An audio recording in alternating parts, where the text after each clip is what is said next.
I'm Vassy, and you're watching Sound Off with SoundExchange.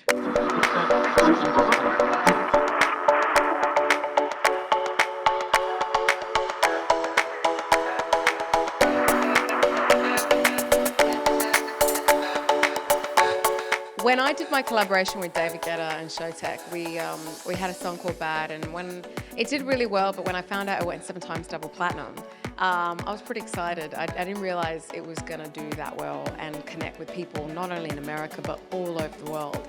And that song just became an anthem. It's just cool because every time I go and perform this song, I mean, from the minute I open my mouth and say the first, 2 words, everyone knows the lyrics inside out.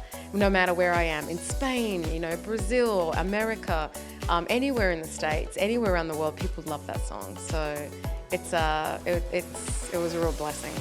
So I'm really excited about my new solo record. It's a song I wrote and co-produced with Tiesto, Nothing to Lose. It's done really well. It went #1 within 3 months. It's had over 5 million streams, which is exciting and nothing compared to, my last record with Tiesto, Secrets, which went double platinum and it had nearly 1 billion streams. So 5 million, isn't cutting it, but considering it's my first solo standout release, I'm pretty proud of it, and it was a really humbling moment to see my name up there on the charts, and I feel like it was an exciting journey for me because initially I was going to do it with Tiesto as a follow-up from Secrets, but he was very supportive and he said, I think it's time for you to do you and go solo, and you're such a talented artist and I want to support you. And so it was such a blessing, and then we went and did all the festivals, Tomorrowland and Ultra Festival, and it's been a really cool journey. So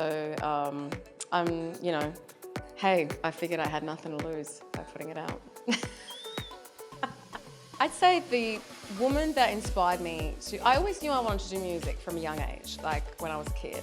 But I grew up in a really remote part of Australia and I didn't really know what that meant and how to do that. Plus I didn't have the support.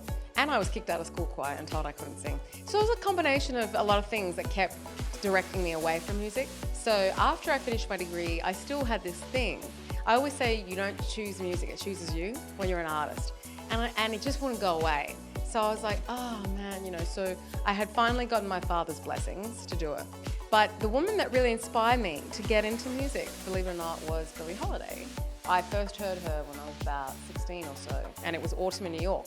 So I had fallen in love with the idea of America and moving to America to pursue my dreams. And then I fell in love with her voice because it was not perfect. There was a lot of imperfections actually, but it was extremely emotive. So she really inspired me to pursue singing. Hey guys, my name's Vassy and I've been a member of SoundExchange since 2012.